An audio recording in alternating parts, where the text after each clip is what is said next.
नमस्कार दोस्तों, स्टडी रूप में एक बार आप सभी का फिर से स्वागत है। So after long long time I am again back. So market का तो देखिए बहुत ज़्यादा बुरा हाल चल रहा है। जिधर भी नज़र डालेंगे सिर्फ और सिर्फ आपको लाल रंग दिखेगा।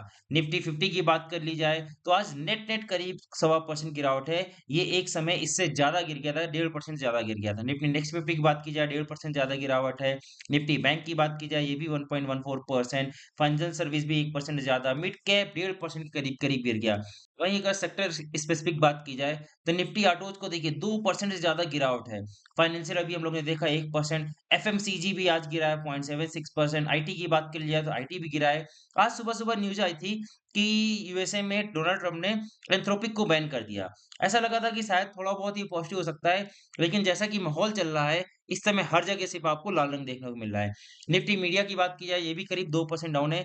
सिर्फ ये आपको हल्का सा ग्रीन कलर का दिख रहा है। निफ्टी मेटल थोड़ा-सा ग्रीन कलर का रहा और फार्मा तो आप कह सकते हैं लगभग न्यूट्रल सा रहा, ज़ीरो ही रहा। पीएसयू बैंक आज अच्छे खासा गिर गए 1.84%। प्राइवेट बैंक भी गिर गए। निफ्टी रियल्टी की बात की जाए 1.5% ज़्यादा। कंज्यूमर ड्यूरेबल 2% ज़्यादा। ऑयल एंड गैस 2% ज़्यादा। मतलब जिधर देखे उधर तरफ सिर्फ और सिर्फ तबाही। तो देखिए न्यूज़ की बात की जाए तो न्यूज़ तो आप सबको अभी तक पता ही चल गई होगी, इसमें कोई बड़ी बात नहीं है। सबसे पहले इज़राइल और यूएस ने मिलकर ईरान में अटैक कर दिया। उसके बाद रिटेलिएट अटैक ईरान ने किए और ईरान ने सिर्फ और सिर्फ इज़राइल और यूएसए पर नहीं, जबकि यूएसए के जहाँ-जहाँ पर बेस थे, जैसे Dubai, Abu Dhabi, Riyadh, Baghdad, Kuwait और भी जो मिडल ईस्ट की कंट्रीज़ हैं, बहुत सारी जगह अटैक कर दिया। पूरे मिडल ईस्ट में chaos मच गया। उसके बाद आगे बात की जाए, तो आपको पता चल ही गया होगा, ईरान के सुप्रीम लीडर जो खामेनी है, इनकी मौत हो जाती है इस अटैक में। और सिर्फ यही नहीं, इनसे रिलेटेड जो भी टॉप पूरा लीडर था, पूरा एक लीडर का जो ग्रुप था, पूरा का पूरा वो तबाह हो जाता है। अब अगर रिसेंट डेवलपमेंट की बात कर ली जाए, तो आज के दिन ईरान ने एक अटैक किया सऊदी अरेबिया की ऑयल रिफाइनरी पर। देखिए ये भी एक बहुत ज़्यादा बड़ा अटैक है। ये वर्ल्ड की one of the largest oil refinery है, अरामको ऑयल रिफाइनरी। इस पर अटैक कर दिया और इसको निशाना बनाया ईरान ने। ये कच्चे तेल को लेकर बहुत ज़्यादा अनस्टेबिलिटी ला सकता है। कच्चे तेल के दाम काफ़ी ज़्यादा बढ़ सकते हैं, जो कि अपने इंडिया के लिए काफ़ी नेगेटिव न्यूज़ है। तो ये तो थी सारी न्यूज़ जो आप सबको अभी तक पता चल गई होगी। अब बात करते हैं निफ्टी की। अगर आज की बात करें तो निफ्टी सुबह करीब-करीब डाउन ओपन होती है 600 पॉइंट के करीब। कल की क्लोजिंग थी हमारी करीब-करीब 25,200 की और आज की ओपनिंग बिल्कुल 25,600 के आसपास की होती है। उसके बाद तुरंत 5 मिनट के अंदर रिवर्स हो जाती है और 25,960-70 के आसपास का हाई बनाकर वापस ये डे लो की तरफ चल देती है और करीब-करीब 24,600 को टच कर दी थी आज 2 बजे के आसपास। लेकिन लास्ट में एक थोड़ी-सी रिकवरी आती है और 24,000 साढ़े 800 850 के आसपास आज की मार्केट की क्लोजिंग आती है। क्वेश्चन है अब क्या करें? What next? तो देखिए, अब मैं जो कहने जा रहा हूँ, ये आज की वीडियो का बहुत ज़्यादा इम्पोर्टेंट पार्ट है। आप सभी के पोर्टफोलियो में बहुत बुरा हाल होगा। पिछले 1 साल या यूँ कहें 2 साल से करीब-करीब निफ्टी ने कुछ खास परफ़ॉर्म नहीं किया और आप जहाँ थे वहीं के वहीं खड़े हुए हैं। और कुछ लोग तो हो सकता है काफ़ी ज़्यादा नेगेटिव में हो, किसी का पोर्टफोलियो -10% होगा, किसी का -20% होगा और अगर इससे भी कहीं ज़्यादा है, तब तो फिर बहुत बुरी बात है। अब ऐसे समय में सबके पेशेंस जवाब दे जाते हैं। मुझे भी कल से पहली बार मतलब ऐसा हो रहा है कि कल से मुझे कॉल्स आ रहे हैं पर्सनली कि अब क्या करें? और इवन उनको वो सिर्फ़ अब क्या करें नहीं, वो मेरे पोर्टफोलियो को सोचकर और मेरी मतलब जो मेंटालिटी है, मेरी स्ट्रैटेजी है, उस पर क्वेश्चन मार्क कर रहे हैं। क्योंकि जो लोग हमें बहुत करीब से जानते हैं, वो ये जानते हैं कि मैं लॉन्ग टर्म इन्वेस्टर हूँ। मतलब मेरा ऐसा नहीं रहता कि आज ₹20,000 लगाए उसमें से ₹1,000 बनाकर 1 महीने में बाहर हो गए, ऐसा कुछ नहीं रहता। मेरा है लॉन्ग टर्म इन्वेस्टिंग। मतलब मेरा हॉरिज़न रहता है 5 साल, 4 साल, 5 साल, 10 साल कुछ ऐसा विज़न है। Depends on sector to sector and share to share. तो अगर जब मेरा विज़न 4-5 साल का है, 6 साल का है, अब वहाँ पर लास्ट 2 साल से तो कोई रिटर्न आया ही नहीं है। उसमें भी कभी ट्रम्प साहब आकर कुछ नेगेटिव न्यूज़ दे देते हैं, कभी वॉर छिड़ जाती है, कभी कभी रशिया यूक्रेन लड़ जाते हैं, कभी इंडिया पाकिस्तान की लड़ाई हो जाती है और अभी तो एक अलग ही लेवल की लड़ाई चल रही है, यूएसए ने ईरान पर अटैक कर दिया। ऐसे सिनेरियो में लॉन्ग टर्म अच्छे-अच्छे लोगों का पेशेंस जवाब दे जाता है। अब इसमें क्या करें? देखिए, अगर मैं आपको आज से 4 साल करीब 5 साल पीछे ले जाऊँ, 5 साल पीछे मतलब 2020 की मैं बात कर रहा हूँ और ये कौन-सा टाइम है? ये टाइम है कोरोना का। अब अगर मैं आपसे बात करूँ कि अगर कोरोना टाइम में अभी आपको सब कुछ पता है कोरोना में क्या हुआ था, चार्ट कैसे क्रैश हो गए थे, 50% तक क्रैश हो गए। उसके बाद नेक्स्ट 1 डेढ़ साल में किस हिसाब से रिकवरी आई और आज कोरोना से बात कर लें तो आज करीब-करीब 5 गुना ऊपर है। अगर आपको मैं 5 साल पीछे ले जाऊँ, तो आज सब लोग ये बोलेंगे कि यार उस समय पैसा लगा दिया होता तो मज़ा आ जाती। वहाँ से 5 गुना तो करीब-करीब आराम से पैसा बच चुका है। और तो और, कुछ अच्छे लोग जो पढ़ लिख लिए हैं, जो पीछे की थोड़ी स्टडी रिसर्च करके बैठे हैं, वो अभी भी ये बनाते हैं कि कोई उनको ऐसा सिनेरियो मिल जाए, जिसमें मार्केट एक अच्छी खासी क्रैश हो जाए और उसके बाद वो यहाँ पर पैसा लगा ले बॉटम में। लेकिन, क्या ये किसी को पता है कि बॉटम कहाँ पर बनने वाला है? या फिर बॉटम बॉटम जब बन गया, तो कितने समय में रिकवरी देगा? उसको 6 महीने लगेंगे, 1 साल लगेंगे या 2 साल लगेंगे? क्या मार्केट आपको बताकर बॉटम बनाएगी? कि हाँ भाई मेरा बॉटम बन गया है, अब आप पैसे लगा लो। या फिर मार्केट आपको बताकर ऊपर वापस से ऊपर जाना शुरू करेगी, ऑल टाइम हाई की तरफ जाना रीच करेगी और आपको बोलेगी फलाने साहब मैं 2 साल में मार्केट को दोगुना कर दूँगा, आप आज पैसे लगा लो। क्या ऐसा होने वाला है? क्या आप इस चीज़ का वेट कर रहे हो? ऐसा कुछ नहीं होता मार्केट में। This is the reality. देखो मार्केट में आपको क्या करना होता है, आपको करनी होती है स्टडी। आपको फंडामेंटली अच्छे स्टॉक पिक करने हैं। जो भी फंडामेंटली बहुत ही ज़्यादा स्ट्रॉन्ग स्टॉक्स हैं, जो आप देख रहे हो कि बहुत अच्छे स्टॉक है और इनका फ्यूचर बहुत अच्छा है, इनकी ग्रोथ बहुत अच्छी है। ऐसे स्टॉक्स आपको पिक करने हैं और अगर वो अच्छे रेट में अवेलेबल हो रहे हैं, सस्ते में अवेलेबल हो रहे हैं, तो उसमें पैसे लगाने हैं।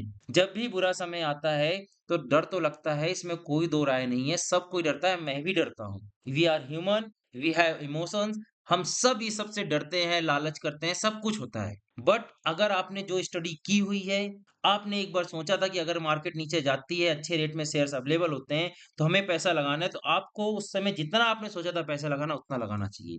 हो सकता है मार्केट ऐसे करके फिर से नीचे चली जाए। फिर आपको यहाँ पर जितना सोचा है, फिर आपको पैसा लगाना पड़ेगा। फिर हो सकता है आगे और नीचे चली जाए, फिर यहाँ पर फिर आपको टुकड़ों में पैसे लगाने इसीलिए बोलते हैं कि थोड़ा-थोड़ा पैसे लगाने होते हैं, ना कि एक बार में लगाना है। जिससे कि आप इसको एवरेज आउट करते रहो। नो वन नोज़ कि कौन-सा बॉटम आखिरी बॉटम होगा, ये वाला या ये वाला और कब से मार्केट रिवर्स कर देगी और कितना ऑल टाइम हाई जाएगी, ये भी किसी को नहीं पता।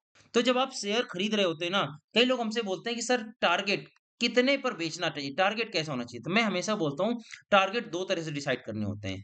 पहला होता है टाइम वाइज़ टारगेट और दूसरा होता है प्राइस वाइज़। अब ये क्या होता है एक बार यहीं पर बता देता हूँ आपको। टाइम वाइज़ का मतलब अगर आपने कोई शेयर आज खरीद लिया, लेट्स से डिफेंस की बात कर लेते हैं, डिफेंस का बहुत फेमस शेयर एचएएल की बात कर लेते हैं। इस समय बीईएल भी बहुत भाग रहा है, बीईएल की बात कर लेते हैं। तो टाइम वाइज़ का ये मतलब है क्या आप अपने डिफेंस सेक्टर में इन कंपनीज़ पर लॉन्ग टर्म के लिए बुलिश हैं? क्या आपने इसको आप किस बेसिस पे ले रहे हैं कि मैं इसको 2 साल के लिए ले रहा हूँ, मैं इसको 5 साल के लिए ले रहा हूँ? क्या ये एक तरीका होता है टारगेट सेट करने का? जैसे अगर मेरी पर्सनल बात की जाए, तो मैं डिफेंस सेक्टर में इंडिया में बहुत ज़्यादा बुलिश हूँ। इसमें मेरा प्राइस वाइज़ कोई टारगेट नहीं है। मैं करीब-करीब 5 साल, 6 साल, 10 साल के लिए जा रहा हूँ। क्यों इतना? क्योंकि मैं अभी श्योर नहीं हूँ कि ये कितना ज़्यादा भाग सकता है। इसमें मैंने टाइम वाइज़ टारगेट लगा दिया। मिनिमम 5 साल बाद आके पलट कर देखेंगे कि कौन-सा शेयर कितना भागा हुआ है। फिर उस समय डिसाइड किया जाएगा कि अब इसमें और होल्ड करना है या आगे जाना है। ये होता है टाइम वाइज़ टारगेट। अब ये टाइम ज़रूरी नहीं कि 5 साल ही हो, 3 साल हो, 2 महीने हो या 6 महीने हो। ये डिपेंड करता है आपकी स्टडी पर। Second thing price wise target. Price wise ये होता है लेट्स से कोई शेयर आपने ₹500 का खरीदा। अब उसी समय आपने सोच लिया कि अगर ये ₹600 का आ जाएगा तो हम बेच देंगे। उसी समय आपने डिसाइड कर दिया कि अगर ये ₹1000 का आएगा तो हम बेच देंगे। उसी समय आपने सोचा जब तक ये 2000 नहीं पहुँचेगा तब तक नहीं बेचेंगे।